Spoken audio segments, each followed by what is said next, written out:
करो मेहनत से ना डरो, करो या मरो जीवन में रंग भरो, करो या मरो जीवन में रंग भरो, करो या मरो करो मेहनत से जीवन में रंग भरो, करो या मरो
मनोज कुमार सर के लिए तालियां दोस्तों।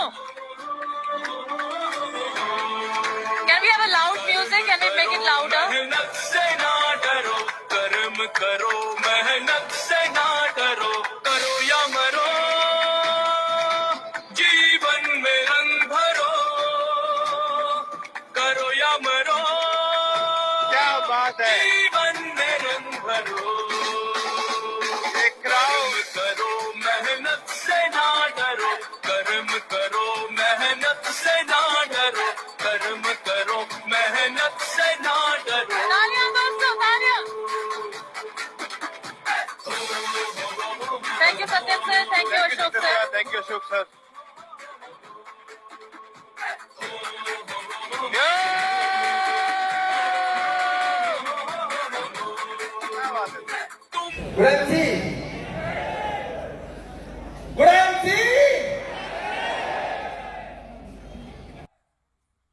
कर्तव्यों का जिसको ज्ञान है,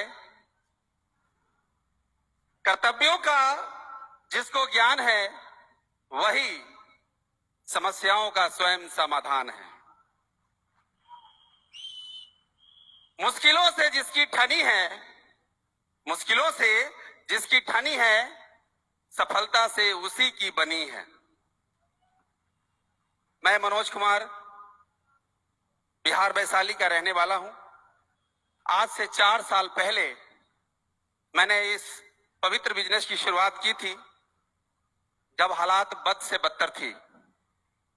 तब मेरी जिंदगी में एक फरिश्ता आया। नाम है डॉक्टर उदय साहब, जो मेरी इमीडिएट अपलाइन है। मैं चाहूंगा उनके लिए जबरदस्त क्लैपिंग हो जाए। और जिनके बिना मेरे जीवन में जय नहीं हो सकती थी, उनका नाम है crown president star Raman Kumar Vijay ji. पर उनके लिए जबरदस्त क्लैपिंग हो जाए दोस्तों। और जो मेरे आदर्श है, जो मेरे आइडियल है, जो हर दिल अजीज है, वो है आला रे आला डॉक्टर अख्तर खान, डॉक्टर अख्तर खान वाला। और हमारे एक और अपलाइन सीरीज में ऊर्जा के भंडार, ऊर्जा के स्रोत, जिन्होंने हमारी जिंदगी को किया है प्रकाशमय, उनका नाम है डॉक्टर आनंद बाजपेयी। यस सर, इधर। और दोस्तों, पूरे बिहार की आन बान और शान, जिनको हीरो का हार, कोहिनूर, पता नहीं क्या क्या कहा जाता है, जिसको पूरा हिंदुस्तान से मिला है प्यार बेशुमार, नाम है मिस्टर प्रेम कुमार। एक बार जबरदस्त क्लेम हो जानी चाहिए दोस्तों। और इस कंपनी के रचयिता डॉक्टर अशोक भाटिया जी, श्री सत्येंद्र भाटिया जी मेरे लिए महात्मा गांधी से कम नहीं है दोस्तों।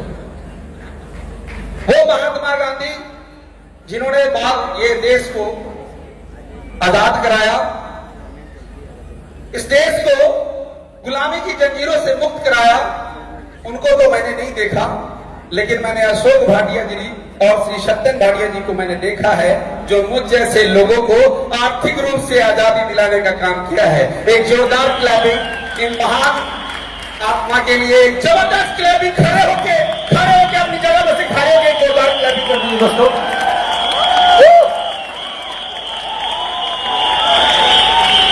Thank you so much. और एक क्लैपिंग कर दीजिए मेरे माता पिता के लिए, जिन्होंने मुझे जन्म दिया, जिन्होंने मुझे संस्कार दिया। और आखिरी क्लैपिंग मेरी वाइफ के लिए, जिसकी बदौलत यहां तक आना मुमकिन नहीं था।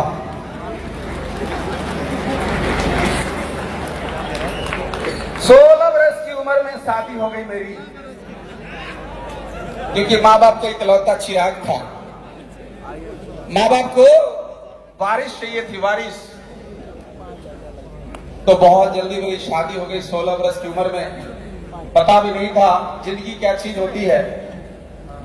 शादी हो गई, जिस उम्मीद से माँ बाप ने किया था, उस उम्मीद पे मैं खड़ा उतरा। और मैंने 5 बच्चे पैदा किए।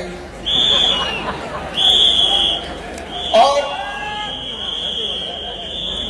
मेरी वाइफ ने मुझे इतना सपोर्ट किया है कि हर दिन कपड़े में इस्त्री करना, टिफिन बना के देना, आज तक उन्होंने जो मेरे लिए किया है, मैं कभी उनका ये ऋण चुका नहीं पाऊंगा दोस्तों।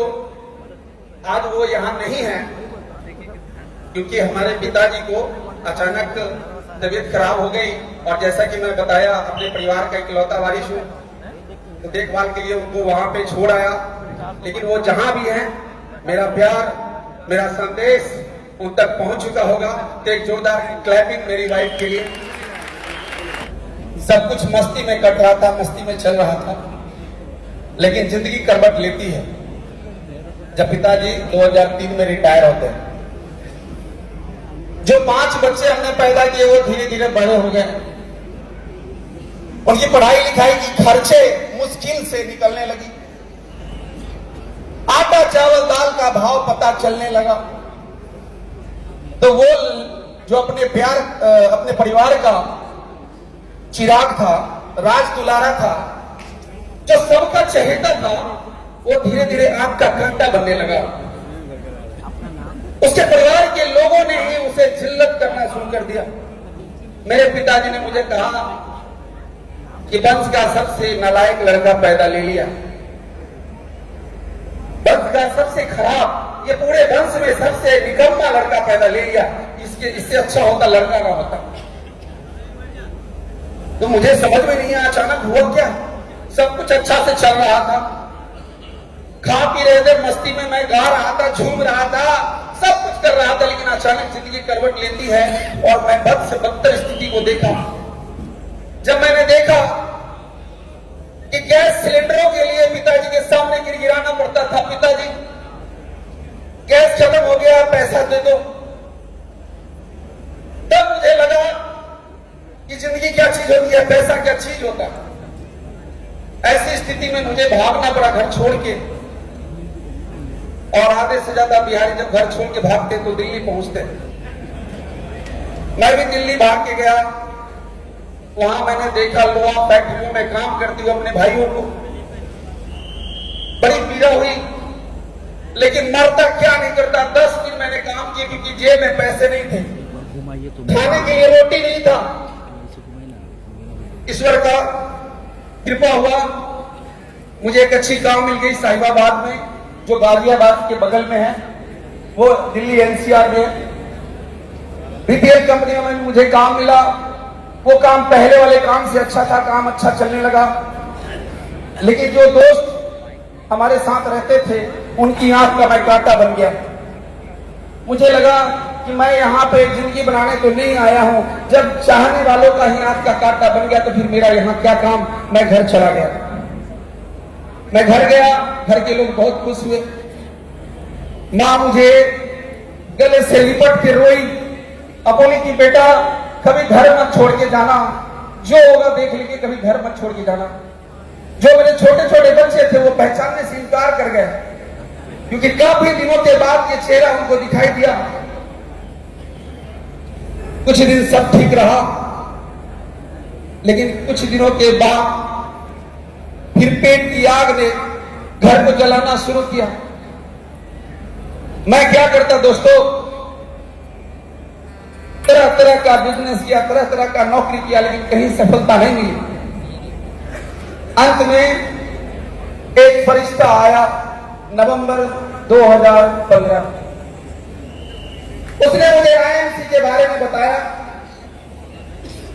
आईएमसी मैंने शुरू किया दोस्तों, मैं आपको बता दूं, मेरी ज्वाइनिंग मार्च 2015 में हुई। मैंने काम शुरू किया नवंबर 2015 से। इस बीच में 6 महीने गुजर गए और 6 महीने तक मुझे नहीं समझ में आया आईएमसी क्या चीज होती है। आईडी रेड हो गई थी दोस्तों, आईडी रेड हो गई थी। सच्ची बात बता रहा हूं। डॉक्टर उदय साहब आए, बोले मनोज जी आपकी आईडी रेड हो गई है, डिलीट होने वाली है, बचा सकते हो तो बचा लो, क्योंकि आईएमसी एक जिंदगी है जो लोगों की जिंदगी संवारने का काम करती है। तुझे सबसे ज्यादा जरूरत है एक बार आके तो देख, एक बार आईएमसी में आके तो देख, तेरी जिंदगी ना बदल जाए तो कहना। अरे आईएमसी के मार्ग पे पैर रख के तो देख, तेरे सब मार्ग न खुल जाए तो कहना। अरे आईएमसी को अपना मददगार बना कर तो देख, तुझे हर किसी की गुलामी से छुटकारा मिल जाए तो कहना। ये आदमी जो रोटी के लाले पड़े थे वो हांगकांग मकाओ जाता है। अभी अभी मैंने 25 लाख की कार खरीदी है सर। जिसके पास बाइक नहीं था ना, वो 25 लाख की कार खरीदता है। वो आदमी हर महीने फ्लाइट की टूर लगाता है। आईएमसी क्या चीज है, ये किसको समझ में आता है और किसको समझ में नहीं आता, ये तो ऊपर वाले की देन है।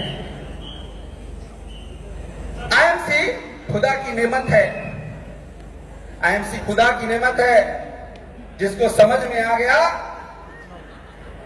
और जिसको समझ में नहीं आया उस पर लानत है। इसी हरिद्वार में जब मैं आया था तब मैं चेयरमैन नहीं था, चेयरमैन बना। दूसरी बार, पिछली बार जब मैं हरिद्वार आया तो क्राउन एम्बेसडर बना था, मेरी गला बैठ गई थी। तीसरी बार तो क्राउन प्रेसिडेंट बन के आया हूं। मैं कहता हूं सर एक पिन और बढ़ा लो, चौथी बार मैं कुछ और बन के आने वाला। ये कहां से हुआ पता है दोस्तों? मैंने काम नहीं किए, क्योंकि काम जब इंसान करता है तो थक जाता है। मैं यहाँ पे आनंद लिया, किसकी तरह? मजनू की तरह। मजनू जो किसी रियासत का राजकुमार था, कैस उसका नाम था। उसने पत्थर खाए, साहब। क्यों खाया? क्योंकि वो मोहब्बत कर रहा था। मोहब्बत में आनंद मिलता है, मोहब्बत में आनंद मिलता है दोस्तों।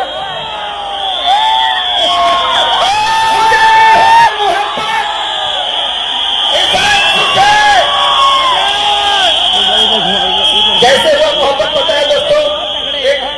दो लाइन की कहानी सुना के मैं अपनी कहानी को खत्म करूंगा। जब मजनू लैला की याद में, उसकी याद में थे, वो कहीं जा रहा था लैला की याद में।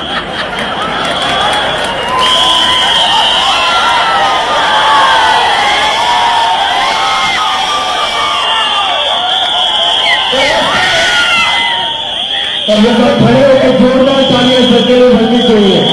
खड़े होकर के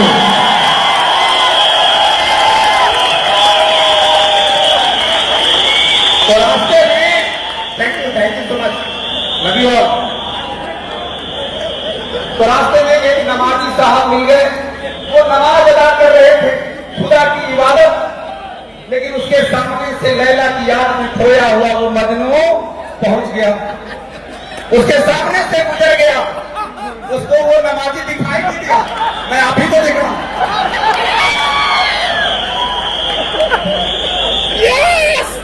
तो वो नमाजी नमाज खत्म करके कहता है, मरदूद नमाकुल गुस्ताख बेगैरत, रुको, कहां जा रहे हो तुम? तुझे क्या दिखाई नहीं दे रहा मैं खुदा की इबादत कर रहा हूं? और जब खुदा की इबादत होती है तो कोई सामने से गुजरता नहीं। वो बेचारा मजनू जो लैला की याद में खोया हुआ था,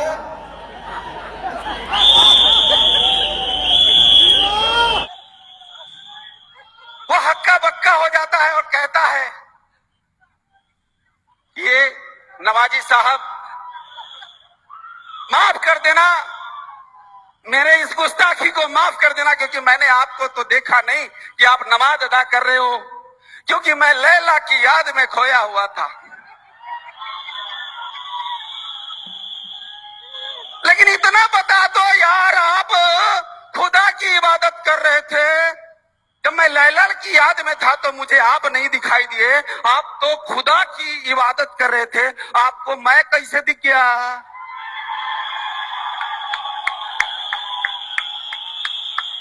तो देखना है तो उस मजनू की तरह देखो इस क्राउन प्रेसिडेंट को। अगर ये क्राउन प्रेसिडेंट आपको नहीं मिल गई तो मेरा नाम बदल देना। Thank you so much, love you all, good answer. Thank you sir, thank you sir. ये मजनू था कौन? क्या बात है, क्या बात है। इस मजनू के लिए जोरदार तालियां, मनोज सर के लिए एक बार जोरदार तालियां, crown president mister Manoj Kumar ji के लिए। थैंक यू मेरे दोस्तों, थैंक यू सर।